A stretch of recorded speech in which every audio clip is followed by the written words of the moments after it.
Je suis très triste que mon pays, les dirigeants de mon pays se comportent comme ça. Le président Biya lui a donné 43 ans de paradis. On a accepté de vivre 43 ans d'enfer pour lui donner un paradis. On l'a fait. Aujourd'hui, on lui dit qu'on ne peut plus, cet enfer va nous tuer si on continue. Il dit non, vous allez encore y rester 7 ans. Le président de la République veut nos suffrages sur les papiers pour la communauté internationale, mais il a pour son peuple le plus grand mépris. Et il a encore démontré cette fois-ci. Il n'a pas été faire une campagne électorale. Il n'est pas venu nous demander de faire de lui un président de la République. Par conséquent, s'il est aujourd'hui à étudier, il sait que ce n'est pas à travers l'élection, que l'élection n'a servi que de paravent pour montrer qu'il y a élection, mais qu'en réalité, les dés étaient déjà jetés et il savait déjà que sa machine de fraude allait fonctionner et qu'il allait paisiblement obtenir de gré ou de force ce 8e mandat. C'est quoi la suite pour Biya? C'est reparti pour 7 ans. Il va se passer que ils vont semer le désordre et la guerre dans leur propre pays. Est-ce que c'est intelligent? Tout simplement parce qu'il y a quelqu'un qui, lui, veut violer tous les droits de la République, toutes les lois de la République, écraser tous les Camerounais pour monter sur étudier, s'asseoir. Il faut voir quelle est la cause et quelle est la conséquence. Tant que vous direz aux enfants de ne pas se mettre en colère, de ne pas, tant que vous n'avez pas dit à celui qui les a rendus en colère, en violant les lois de la République, en piétinant la dignité des Camerounais, en falsifiant les résultats électoraux, si vous ne lui dites pas, à lui aussi, au même moment, lui qui est la cause de tout ça, d'arrêter ça, vous n'aurez pas le droit de dire quoi que ce soit aux enfants. Ils ne vous écouteront pas. Maintenant, est-ce que ça va se passer comme les autres années, c'est-à-dire avec un peuple complètement anéanti par sa façon de gouverner depuis 43 ans? Est-ce que le peuple va continuer ou il y aura un barreau d'honneur à la dernière minute où ils vont dire « Adai, Adai ». Parce que j'ai peur que ce que je vois là en ce moment, j'ai peur que ça n'annonce cela. Et il est peut-être temps d'arrêter. Qu'on l'entende venir dire ici que merci de m'avoir voté. Je ne suis pas venu vous demander vos voix, mais vous les avez donné quand même cadeau parce que vous m'adorez. Qui viennent nous dire ça? Et pour nous remercier d'avoir été aussi généreux, aussi amoureux de lui, qu'il ne nous a rien demandé, mais de nous-mêmes, on a décidé qu'on le laisse là-bas à étudier. Qui viennent nous dire ça et nous remercier. On annonce des dizaines de morts déjà en quelques jours de manifestation. Qu'est-ce que cela traduit? Cela traduit que les élections ont été truquées. Cela traduit qu'il y a un hiatus entre le résultat qu'on a donné et le vote que le peuple a effectué le 12 octobre dans les urnes. J'ai vu qu'il y a le président du Conseil constitutionnel qui se tape en disant « Voilà, félicitez-moi, j'ai fait un bon travail et j'ai élu votre candidat », alors qu'il a élu par la gomme. Il a effacé la falsification des chiffres du peuple camerounais.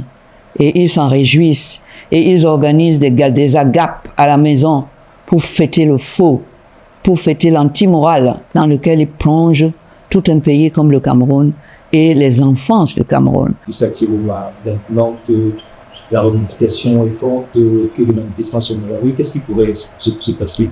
Écoutez, je pense que quand on écoute monsieur le ministre de l'administration territoriale, on sent qu'il est impatient d'aller l'arrêter. Il est impatient. Donc, je pense qu'il ne sera tranquille que quand il l'aura arrêté. Mais ce serait une grosse erreur, monsieur le ministre. Non, mais qu'erreur. Ne faites pas ça. Parce que ce sont les Camerounais que vous allez faire tuer qui vous ont mis là. Ils vous ont donné le mandat de les rendre heureux, fiers du pays. Voilà la situation. Comment voulez-vous que je sois contente? Comment voulez-vous que je n'ai pas d'inquiétude sur l'avenir de mon pays? Moi qui ai décidé de venir vivre ici. Parce que même maintenant, j'ai le choix. Mais partir aujourd'hui, ce serait un acte de lâcheté. C'est pour ça que je reste pour au moins prêter ma voix aux sans-voix et dire au président Biya, ce que vous avez fait là, ça ne vous honore même pas vous-même. Le Cameroun traverse un moment de vérité, un moment où les mots deviennent lourds parce qu'ils pèsent sur les consciences. Maître Alice Nkom, figure de courage et de lucidité, ne crie pas. Elle constate avec une douleur froide celle d'une patriote qui voit son pays s'abîmer dans un cycle d'injustice et de déni. Ce qu'elle dit n'est pas un cri de colère, c'est une mise en garde, une alerte adressée à tous ceux qui veulent encore comprendre avant qu'il ne soit trop tard. Elle rappelle une évidence que beaucoup feignent d'oublier. Depuis 43 ans, le Cameroun a vécu sous un régime qui a pris en otage la patience de son peuple. Pendant 4 décennies, les Camerounais ont accepté le poids du silence, la lenteur du progrès, la confiscation de leur liberté, en espérant qu'un jour viendrait où cette endurance serait récompensée. Et voilà que, malgré les années, malgré la lassitude, malgré les promesses trahies, on leur impose encore 7 années supplémentaires de la même souffrance. Pour Maître Nkom, cette obstination du pouvoir n'est pas un simple détail politique, c'est un mépris assumé. Le président, dit-elle, ne demande plus au peuple de voter pour lui. Il ne fait même plus semblant.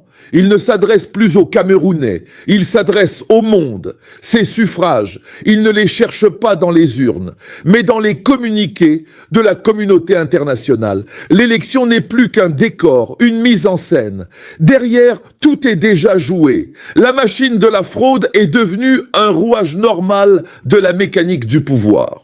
C'est ce cynisme-là qui glace, ce moment où le chef d'État ne fait même plus campagne, certain que le résultat lui appartient, ce moment où la victoire ne dépend plus du peuple mais de l'appareil d'État, ce moment où les institutions ne sont plus garantes de la loi mais complices du mensonge. Maître Nkom parle du président du Conseil constitutionnel qui se félicite d'avoir bien travaillé, comme s'il avait accompli une prouesse. Mais de quelle prouesse parle-t-on ? Celle d'avoir effacé la vérité avec une gomme administrative, celle d'avoir maquillé la volonté du peuple pour offrir une légitimité artificielle à un pouvoir déjà illégitime.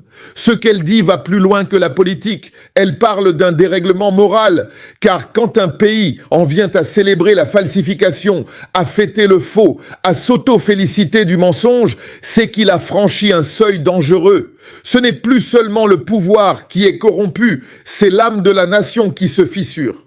Et pourtant, dans cette désillusion, Maître Nkom distingue une autre réalité, la colère du peuple.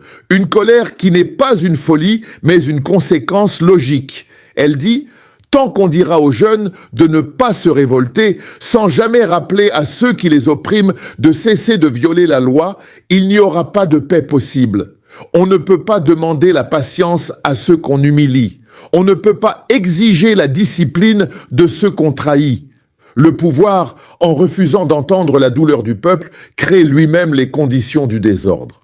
Et c'est là que son avertissement prend toute sa gravité. Elle voit venir la guerre, non pas comme une prophétie, mais comme une conséquence logique d'un pouvoir devenu sourd. Elle dit « Si ceux qui gouvernent continuent à mépriser la loi et à écraser la dignité de leurs concitoyens, ils sèmeront la guerre dans leur propre maison.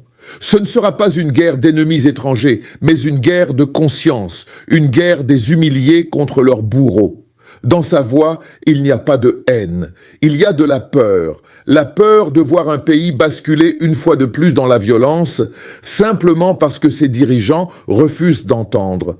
Elle parle avec la lucidité de celle qui sait que le Cameroun a déjà payé trop cher les mêmes fautes, les mêmes arrogances, les mêmes erreurs répétées depuis des générations. Mais derrière cette peur, il y a aussi une dignité.